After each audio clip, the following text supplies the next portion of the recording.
what is I still doing here? Why is not at the pub? I'd be at the pub, that's it. I just get, my kids are furious I'm still here. I promise we'll be back home. I know.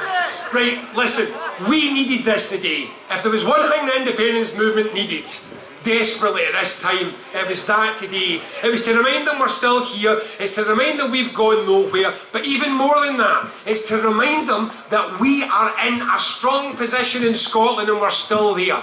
We've got difficulties going on now, obviously, with things that are happening in independence and round about it, and folk are getting their heads down. And I'm only going to say one thing, because I'm going to be off in a minute here. I'm only going to say one thing. I do political strategy for a living. And my message to everybody right now is nothing has changed. We still have a situation in Scotland where we have the capability, if we get our act together, we have the capability of converting 60% of this population to supporting independence. We've got a solid 45. We know there are another 10% who have at some point supported independence, so we know we can do that again. And believe me, because I've seen the public attitude work, there's another 5% that we can take over the top of that. 60% puts this to bed. What's the difference between it happening and not happening? Well, I'm just going to say a good old-fashioned Scottish Presbyterian thing. See, if you don't know what to do, work. We need to work.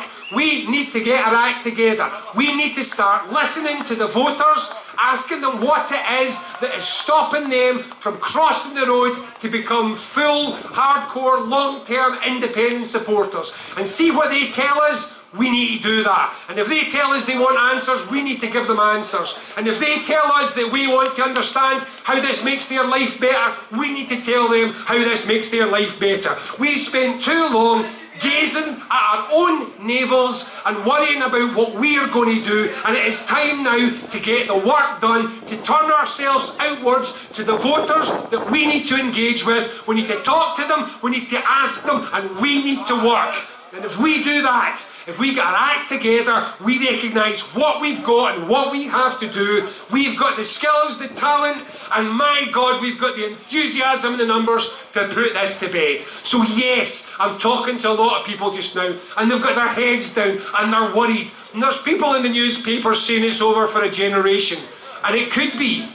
And the difference between it being over and not being over is one simple thing. It's us. We do this or we don't. We fix this or we don't. And I'll tell you one thing to finish up. We are now in a situation where no one is coming to rescue us. There is no white knight and a horse coming over the hill.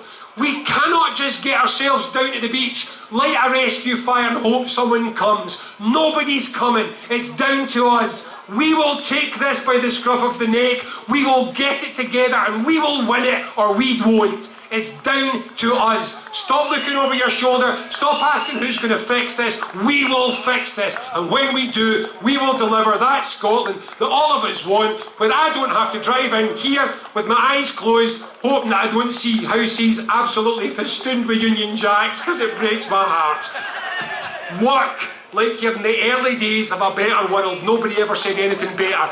But right now, independence movement, work like you know we can deliver this, and we can deliver this soon. Don't lose faith. We will do this. Thanks, everybody.